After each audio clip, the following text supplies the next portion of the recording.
I think you're on mute. There you go. Awesome. Can you hear me now, Anna? Yes, I can hear you now. Perfect. Perfect. Awesome. Sorry about that, guys. I was just saying I'm super excited to be here. This is my second time for this Trino meetup. But those of you who are joining us for the first time, my name is Neetu Goswami. I am the Regional Sales Manager at Starburst, and I cover all of Eastern Canada. I will be spending a couple minutes today just to talk about, what is Trino. After all, we're in this meetup. And then I will be talking a little bit about Starburst as well, which is the enterprise edition of Trino. Okay, I want to keep it interactive. So if you guys have any questions, please feel free to put it in the chat, and we can take it during the conversation or even after that. All right.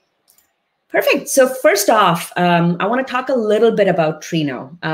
What is Trino after all, right? Trino, formerly known as the Presto SQL community. It's an open source distributed SQL query engine created by Martin Traverso, Dane Sundstrom, and David Phillips. In 2012, when Dane, David, and Martin joined the Facebook data infrastructure team, they actually created, along with Eric Wang, they created Presto to essentially just solve a simple problem, to address the problems of low latency interactive analytics over Facebook's massive Hadoop data warehouse.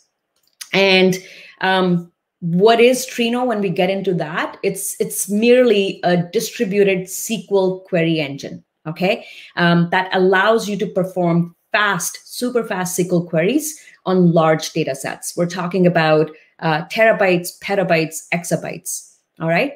Trino was created to empower analytics anywhere. So it doesn't matter where your data sits. I want to be able to query that. And with proven scalability and high concurrency, users can actually combine data sources like BigQuery, Elasticsearch, MongoDB, Cassandra, and I'm only listing a very few that often come up in my conversations, separating compute and storage functionalities. So your storage can be anywhere, and we essentially provide that compute on top of that storage. So the ability to quickly and easily extract insights from large amounts of data is increasingly important, and it's becoming increasingly important to be disruptive in your field. It's becoming very important to technology-enabled organizations.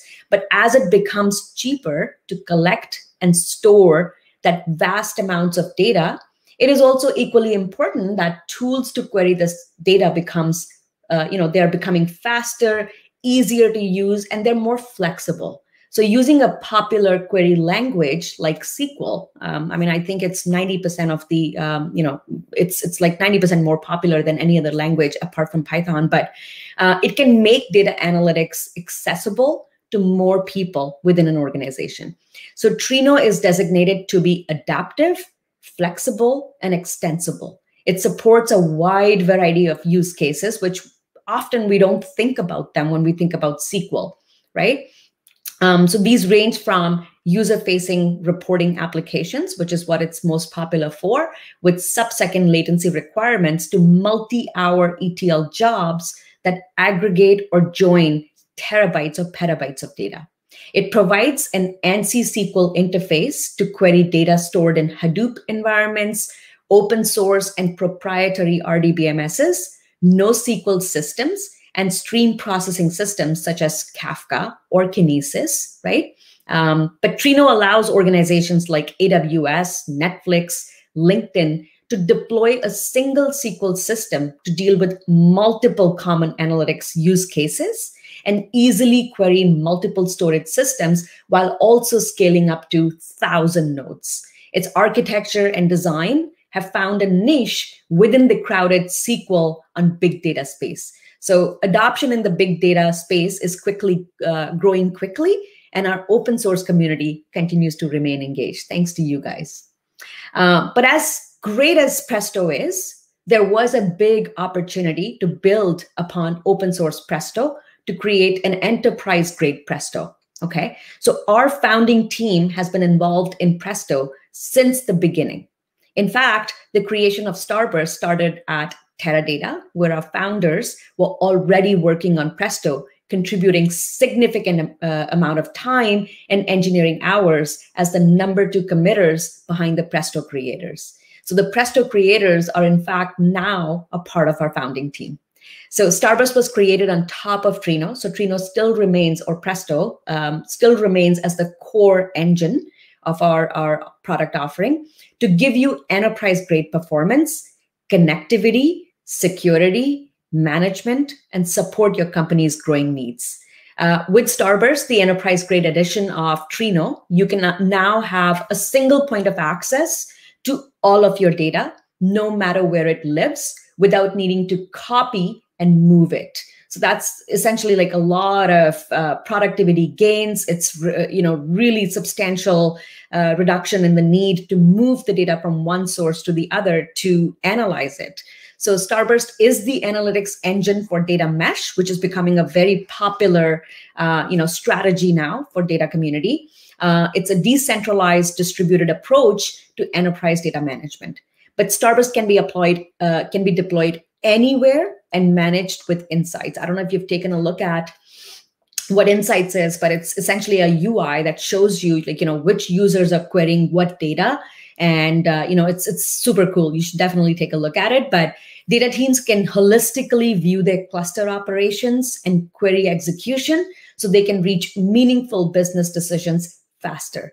All this with the support of the largest team of Trino experts in the world, delivering fully tested, stable releases and available to support you 24/7. To unlock the value of all of your data, you need a solution that easily fits with what you have today and can adapt to your architecture tomorrow. Okay, Starburst gives you the fastest path from big data to better decisions. And you might be curious, like, how do we do it, right? So how we think of ourselves and how our customers describe us is as a consumption layer, semantic layer, abstraction layer, or data mesh that sits between any end user accessing data through tools like Jupyter, notebooks, Tableau, Power BI, SQL, etc., and other underlying data sources or sources. And we do that across any deployment or hybrid deployment. So whether you are on-prem, in the cloud, hybrid, multi-cloud, multi-regions, it doesn't matter to us. So with that, thank you so much for your time today. I'm going to actually introduce our guest today, Akshat, who's joining us from DoorDash, and he'll be talking about how DoorDash is realizing a unified query engine. Welcome, Akshat. Thank you, Neetu. Can you all hear me okay? Okay, cool. So hello, everyone. My name is Akshat Nair. I manage a few teams on the data platform organization at DoorDash. For those who are not familiar with DoorDash, it is a last mile logistics company that connects people to the best in their community. Prior to working at DoorDash, I was working at various database companies like Sybase, Teradata, and Adapt, where I was working on the query optimizer area. And here at DoorDash, I've been working on the data infrastructure side, managing our data warehouse and data lake solutions and the reporting pipelines based on these data ingestion and data transformation pipelines. With that, I would like to give you an overview of what is the current ecosystem on the data platform side at DoorDash looks like currently before we adopted Trino. We had custom ETL pipelines that were running on Airflow, and they were transforming data in Snowflake. These transformations were mostly written in SQL, and the data was ingested from various sources like our transactional system, third-party systems for marketing and sales information, and also from the events pipelines that we have. All of this data was transformed, and then this was fed into our dashboarding system, mostly Tableau and Chartio, and also for ad hoc analysis. This was pretty critical for DoorDash, as many of our organizations depended on this data availability in a timely fashion, because we use this for many important decisions on a day-to-day basis. DoorDash is an extremely data-driven company, and we use this data that is residing in our analytics platform for many decisions like sales leads, marketing information, using this for our financial reporting, making the use of this for some of our social causes like Project Dash, where we are able to connect food banks with the restaurants for reducing food wastage. So there are various usage of data that we have within DoorDash from various sources. Coming to the point around using Snowflake and how we got around to using Snowflake, I wanted to talk about how we got using into Snowflake and then move on to why we added Trino to this ecosystem as well. Coming to Snowflake, we started this journey around in 2018. This was one of the first projects that I overtook. We were using a cloud warehouse, and that cloud warehouse had a lot of scalability challenges. The most important one was it did not have an isolation between compute and storage. This led to some of our challenges, like our data needs were growing, our data volume was growing, but our compute needs were not growing in the similar manner. But because the data volume was growing and we had to increase the storage, this led us to increasing the warehouse sizes of that warehouse without even needing more compute power. This led to upgrades, and these upgrades sometimes lasted for multiple hours, which was very disruptive for our day-to-day analytics needs. At that time, we evaluated multiple options, which included Spark SQL, Snowflake, Presto, and also one more system. I can't recollect the name right now. But at that point in time, we evaluated all of these systems. We did benchmark against these, and we found that amongst these, with regards to compatibility with SQL, efficiency in query execution, and scalability, Snowflake and Presto were top two choices. Between the two, we found that Snowflake came with some additional benefits like auto scaling, enterprise readiness in terms of security, and also it provided us with less operational overhead because it had features like auto scaling and auto shutdown. Given that, we also found the performance of Snowflake to be better than Presto at that point in time for the ETL workloads that we are doing, because we were joining pretty huge amount of data, and Presto at that time was not suitable for these massive joins. I remember the fourth option. We also evaluated Athena, and the reason we did not go with it is because it had very limited capabilities and it wasn't performing well with the basic configuration that it had at that point in time. Given that, we moved on to using Snowflake, and with that, we had great success. There are a lot of benefits to Snowflake. We were able to, manage our data SLAs very, very efficiently. Most of our data needs were being met consistently. We are still using Snowflake very heavily, and I do see that for our ETL workload where we have critical SLAs and critical data needs, Snowflake will continue to be a part of our ecosystem. I just wanted to ask a quick question about starting with Snowflake, because I get into a lot of these conversations. And what I notice, Akshat, is that most organizations typically start with a data warehouse, moving all of their data for, whatever downstream use case may be, whether it's data science or internal analytics. So when you did that, data becomes very proprietary in Snowflake. So were you actually staging it in your data lake, copying that data to Snowflake, and then doing these use cases? No, at that time, all of our data was just flowing into Snowflake. There was no data lake set up at that point in time. At that time, we did not have any use case where we needed this data to be outside of Snowflake. And we were hoping that some of the connectors, like the Spark Snowflake connector, would be efficient enough for our machine learning use cases as well. So that's what actually brings me to our next point, which is a great segue. Thank you, Neetu, is why we decided to go with Trino. So sometime last year, with the growing business, our data volume was growing a lot. We were having a lot of event data coming in, processing billions of events almost on a daily basis. We found that Snowflake was great for our ETL batch pipelines and also for reporting, but some of the needs like the ML Spark jobs and also processing ad hoc analysis on this event data in particular was turning out to be a bit challenging. So that's where we thought about, okay, instead of loading this terabytes of data daily into Snowflake, can we look into keeping this in S3 as it's already flowing in through Kafka, Flink, and S3, and just query it in Snowflake if needed. Otherwise, provide this to our users for ad hoc analysis and machine learning jobs. At that point in time, when we evaluated the various options, we looked into Snowflake external tables. We looked into Trino, and we looked into Spark SQL again to see if that can be an opportunity to combine the machine learning use case through Spark and also our SQL transformation needs through Spark.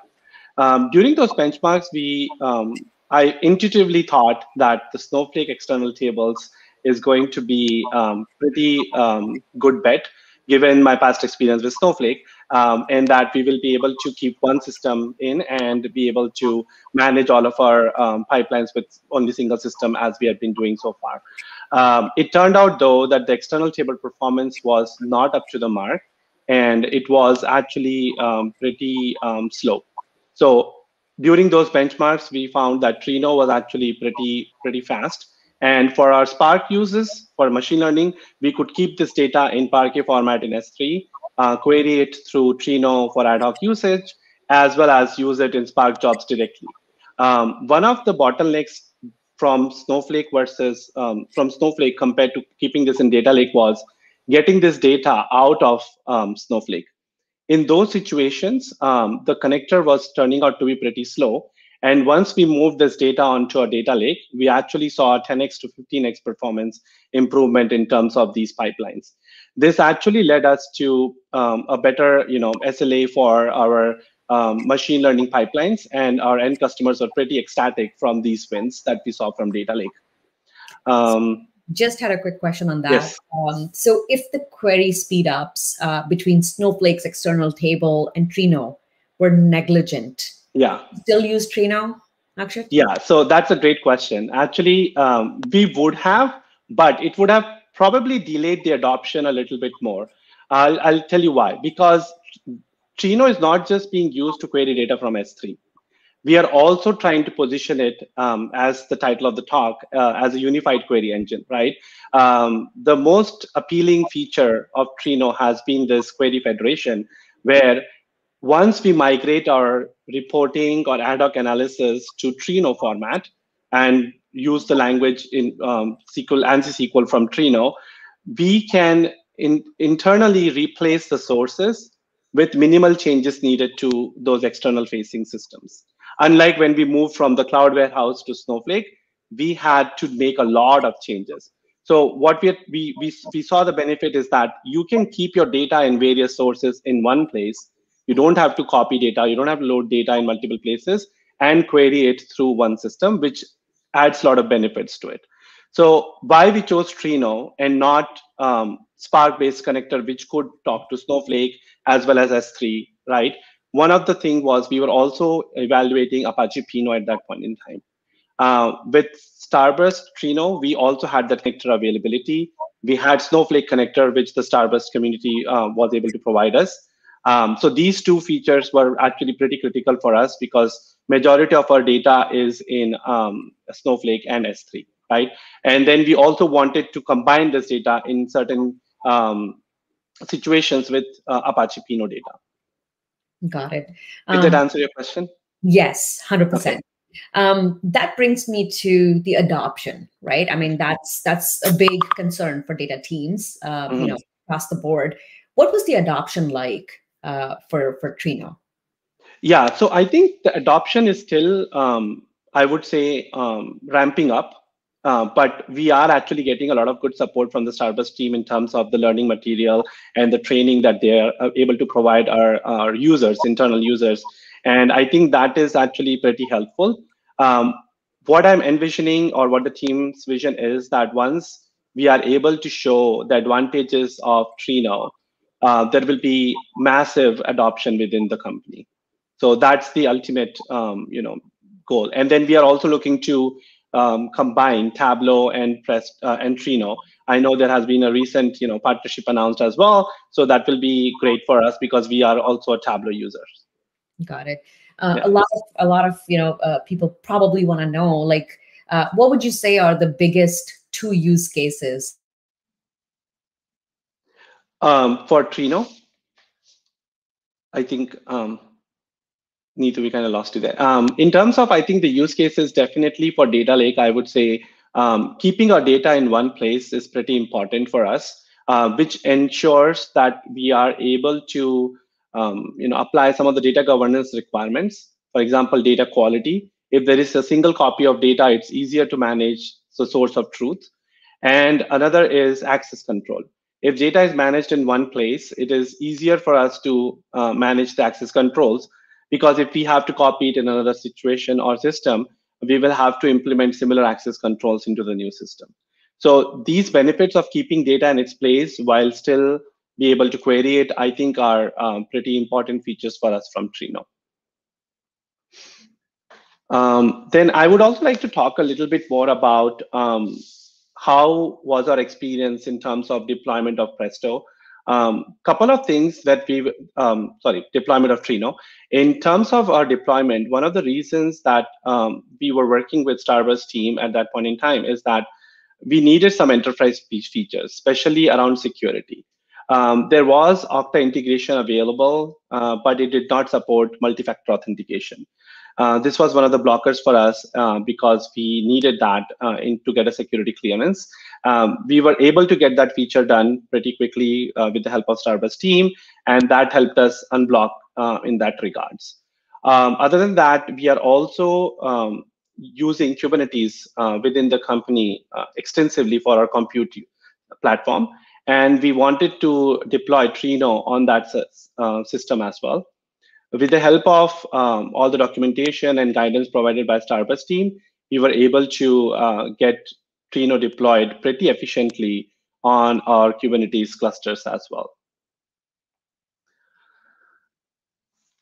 And are there any questions, or should I continue?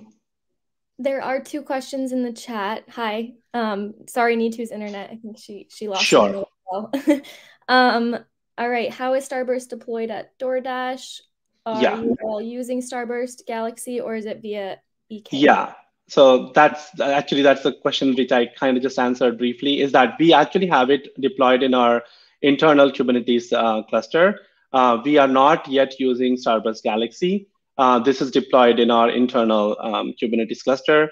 And with regards to that, I would say that the setup has been pretty easy with regards to initial after the inertia of the initial setup was done. I think it has been pretty easy to manage in terms of deployment. Awesome. And we have one more. What data access control mechanisms do you use in Trino? So currently we are integrating it with Ranger. At this point in time, we are using Okta-based authentication, but for authorization, we are integrating it with Ranger. Awesome. Other than that, I would also like to add a couple of points around people who are using Snowflake at this point in time, is that Snowflake is a great system, and we actually have had great success with it so far. And I think it will continue to be a big part of our ecosystem. I want people to, or users of Snowflake, to realize that it's not using Snowflake or Trino. I think these systems are pretty complementary, and there is a place for each of these systems to be utilized for the right purpose. With that, benefits with Snowflake like auto scaling, auto shutdown, ease of integration, data sharing are pretty impressive, and that actually leads to a lot of reduction in your operational overhead. With regards to Trino, for some of the use cases where you do not want to load this data into Snowflake, it is a great system to query data efficiently on your data lake, and also combine it with your other systems, like other transactional systems, or our OLAP system like Pinot, and also Snowflake. So you can query all of this through one place. Hey, Brian. I am back now. I'm plugged in in a different room now. So Okay. So awesome. Well, and I've caught most of what you've been talking about now. We did get a question. I have a question for you myself, but I actually wanted to get to one of the other questions from the audience. So what's the data access control mechanisms you're using for Trino? Because you're doing this unified query engine, right? And now security then becomes a big concern because now everybody is accessing through this one part of the layer. So what does Dash do to kind of put a safeguard around that and particularly say who gets to access what? Yeah, so I was just talking about it briefly before, is that we are using for authentication Okta because that was one of the things that we needed. And I did mention that with the help of Starburst team, we were able to get the multi-factor authentication working with Okta. And that helped us, get the deployment working for our individual users for ad hoc analysis. Okay. For authorization, we are using Apache Ranger. Okay, that makes sense. Yeah. Very cool. Very cool. And my question then was in particular around, when you guys had to, have you moved yet to Trino version higher than 351? I know that you're currently using the Starburst one, but is that the one that's on based off the Trino 350? Which one? So we are actually upgrading it this week. Oh, great! So it's in progress. Yes. What's that process been like for you? Because I know a lot of people. We just had LinkedIn on a Trino community broadcast recently, where they were talking about their process. Particularly, I think the part that seemed like the most painful one for them was trying to go out and find all the places where they had the older clients. And while the backwards compatibility is there in the interim, you want to start trying to, start tracking where all your clients are coming in and saying who's using the older version, and we need to make sure that they're on at least 350 or above. So what have your experiences been like, and what kind of issues have you run into during the upgrade? So I would say it's actually a good thing and a bad thing. I was just talking to Ritu earlier on, is that the adoption and the ramping up is still in progress for us. And that's why we do not have a lot of dependency in terms of older clients and older versions. We are in the process of integrating Trino with Tableau for our dashboarding needs. And also more and more, our ad hoc users are moving on to Trino. So with this, it's actually a good opportunity for us to start using the newer clients. So we kind of paused our ramping up in between so that we can upgrade and then start ramping up again with the newer clients. Oh, that's good timing, right? Yes. So very cool. Well, Neetu, sorry, I didn't mean to steal your thunder. I just wanted to kind of fill in. Oh, thank you for covering me. I don't know what happened to my internet, so I just had to jump on my phone. Sorry about that, Akshat. No I guess one thing I would love to, just for the audience, company that is ingesting data from various sources, right? I mean, if you are a disruptor, you're a digital native, you're obviously ingesting data from different sources, whether it's batch or stream. What would you say in terms of you having been there, done that? What is one of the best best practice you'd like to share with the community? That's a very great question. I think let me think about it a bit. I would say I think the biggest advice, or I would say learning I have, is that one solution may not be answer for every use case. And I think that is what we are figuring out as well. And we have seen this time and again is that, having combination of systems has worked well, and there is not one system that can solve all your problems in the industry. Another learning would be avoid data copies. The more copies you have, the higher the chances that you will have data quality issues and more access control issues. Can I butt in right there? Because when you say avoid copies, sometimes you can't. So when are those times where you kind of decide? Because look at Snowflake, for instance. Bringing in data to Snowflake kind of in and of itself, for data warehousing, kind of requires that copying in some case, in a good chunk of the cases, right? Yes. You're essentially saying that I'm taking data from an upstream source and I'm putting it into Snowflake for these fast analytics, right? Yep.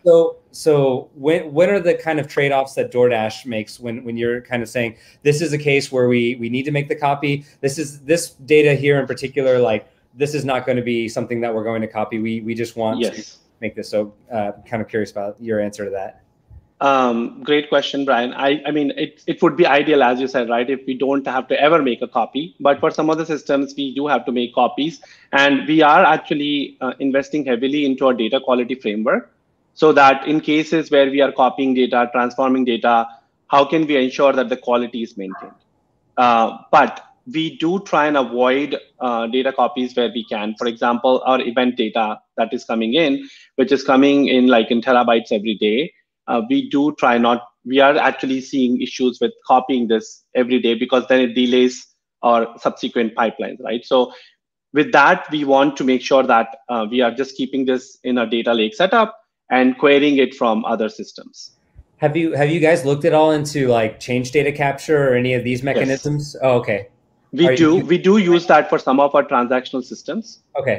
Where we are using that to basically get the data into our analytics warehouse, which is Snowflake, for some near real-time use cases as well. Okay. We are actually utilizing that. Very cool. Yeah. And then we had another question here, which kind of got answered, but I wanted to make sure we get your take, which is, do both Trino and Snowflake support Ranger, or do you have two authorization systems? And we did have an answer, but I'm curious to know if you have any other opinion on this. But Ranger is a middle layer within Trino. It filters the actual SQL query, so you don't need any other system but Ranger. Is that the setup as well going for DoorDash, or do you guys use? I think that's a general setup for most of the connectors that Trino supports, is that the individual sources will have their own, authorization, authentication mechanism that you will have to implement. Okay. Yeah, and XT Profit, thank you very much for being our own question answer over here. But yeah, basically syncing with the internal Active Directory and LDAP system. So great. I guess one of the things I always ask customers, I mean, there are three things that any data product can help, when it comes to like using, these kind of tools like Snowflake and Databricks and Starburst. But I guess I would love to learn your perspective on, from DoorDash's perspective, like when you guys started looking at, faster time to insight, what was the biggest motivation, or the business objective that it was solving? Was it like fastest time to insights? Was it cost? Was it risk? Was like governance ever a part of it? Yeah, the great question again, Neetu. I would say that it's always a big question, right? Buy versus build. Whether we should be investing, building systems internally or looking at some of the vendors. There are pros and cons to both approach, honestly. But with Trino, when we were evaluating, we did realize that if we had to set this up ourselves completely with just the community support, that would need us to hire very aggressively, quickly, and build that team internally, right? So I think that is another cost factor that the enterprises should consider when using these open source systems, is that managing that team with expertise is not easy. And sometimes the cost benefit is in buying than building. Got it. Yeah. And if you could, I don't know if you have that visibility, Akshat, but when it comes to like the data users, right? Like data scientists, data analysts,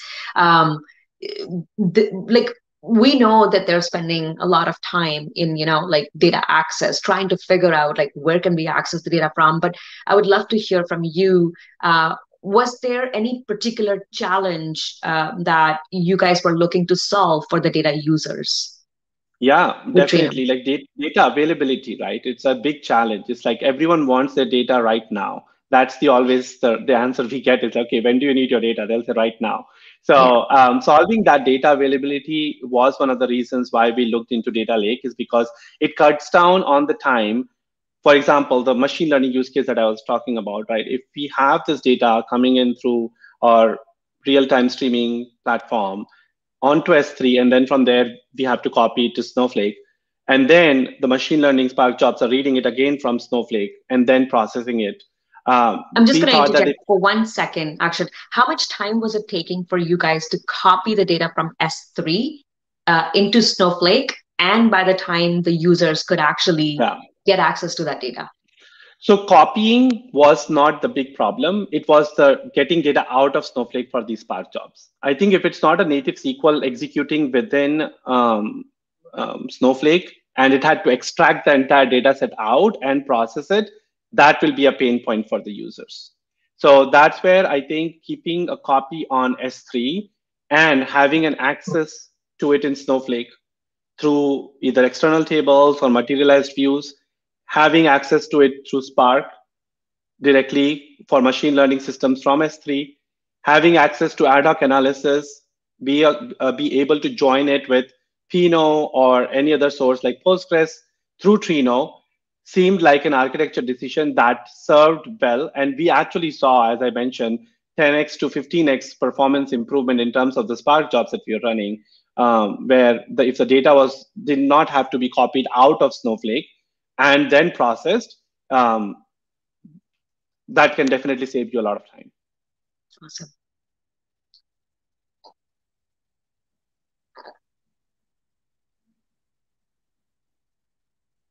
I think, Brian, you're on mute. Brian, you're on mute.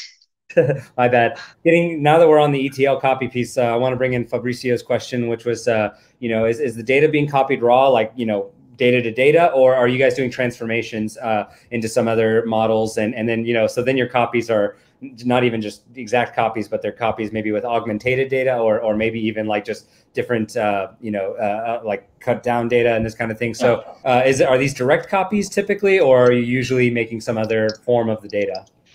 Great question, Fabrizio. I would say it's actually a mix. We do have our raw data for the event data, which is not transformed, but I would say converted into Parquet format and then stored onto data lake.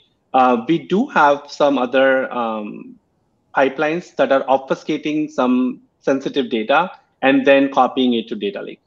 So that kind of transformation is definitely happening, where we are redacting some of the sensitive information before copying it into our data lake setup.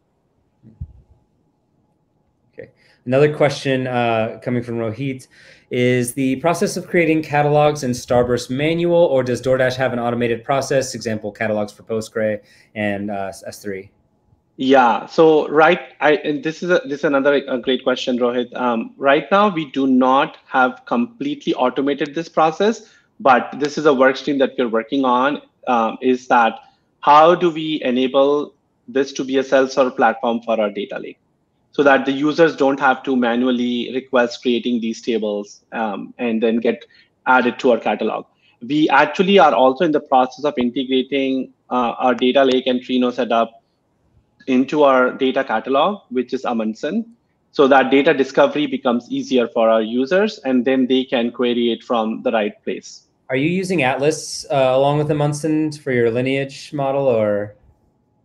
So we haven't completed the lineage part yet. We just started with the Amundsen gathering the catalog information. Okay, so I know that like traditionally, it's harder to get the Atlas set up, but I know that like that works a lot better with the Ranger pieces later on down the road. And so those that are not familiar with Amundsen, it's a data cataloging service, and so you have like a data lineage, and as well as like this can also integrate with Ranger to provide different, it'll give you the information about who has access to different things. Yeah. But I think one thing that we don't have to worry about here in the terms of lineage is also, Brian, is that we are not doing a lot of transformations in Trino. Okay. So those transformations are happening in Snowflake, and with that, there is a great option of going through the query history and getting that information to figure out the lineage. So that part we don't have to worry about from Trino, getting the lineage part, because most of the system is actually querying raw data and not transformed data. Oh, cool. Another question, another good question. Why do you not use Apache Iceberg over Parquet files? How do you handle schema evolutions? Yeah, so again, great question. We actually thought about evaluating Iceberg, but initially we had our data already coming into the Parquet format. So we have to allocate resources to the right system at the right time. We will be evaluating Iceberg at some point in time. really side note with the iceberg thing that just brought up, they just adopted version 2 officially now. So so anybody who's been waiting for that on the iceberg front, I think when Tabular, the company that built on top of that, just went out, they also adopted version 2. So now Trino is going to be, the Trino community is now kind of opened up, and we're going to be focusing on supporting reads for version 2. And there's a lot of functionality that's people have been waiting on there. So look forward to that. Yeah, no, I mean, these are some really challenging problems, and we would love to solve all of these. So if anyone wants to join our team, we are hiring. So, Yeah, good plug. So talk to us, Akshat, like what's next? Like what's the next big thing that you guys are looking to solve? Yeah, I think the next big thing would be, as I mentioned, right? How do we get to a point where we can add a new system in our ecosystem and not have the users modify their interface? So moving people onto this unified interface is going to be the next big challenge for the next year. Got it. All right. Well, if anybody else have, let me see, data. Hold on, we just got a comment. Data indexing, please. Data partitioning is so limiting. Oh man, that's good. So yeah, I think with that, let's give a quick moment. If anybody has any more questions, then please do let us know. And before we hop off, we have about like 9 more minutes for questions. Yeah. And if anyone has any follow-up questions, Brian, and they reach out to you, or if they want, they can reach out to me over LinkedIn as well. Happy to, connect and talk about these systems. I have worked in my previous life, I would say, in Presto as a contributor as well. So this system is also like, pretty close to me. And I would love to have more people adopt it. So any help that I can provide, do let me know. Do you, quick question on that, while we're waiting for anybody else to throw in their last minute questions, is what areas were you working on in the open source spot before? Do you remember? Yeah, so mostly at that point in time, we were doing the contribution through Teradata. So okay. I was part of the Teradata connector that we were offering with Teradata. Yeah, but then other parts were basically the query optimizer part that I worked on with Adapt, and then we tried to adopt it in the Presto side of things. So yeah, nice. Very cool, very cool. So with that, it looks like nobody else is really asking any questions at this point. I think it's fair to say let's wrap this up and give everybody a little bit of time back. Thank you. Anything else you wanted to cover before we take off? Are you asking me, Brian? Sorry, Yeah. Oh, no, I just want to thank Akshat. I mean, thank you so much. You've actually shared quite a bit, and we appreciate that. I hope the community also appreciates some of the insights, some of the, accelerating innovation ideas that you guys are adopting at, DoorDash. And clearly we can see you guys are doing great things, right? So good luck with everything. Thank you so much for the time today. Thank you. Thank you all for inviting me, and I'm excited. So thanks. Awesome. And everybody, don't forget, catch Akshat at Trino Summit in, how many is it, like a month and a week or so from now. So October 21st, October 22nd, I believe we threw the registration up earlier. And so don't be a stranger, sign up there. And if you have further questions for Akshat, even about this stuff, he'll be there talking as well. So look forward to seeing you all in the future. Take care. Take care.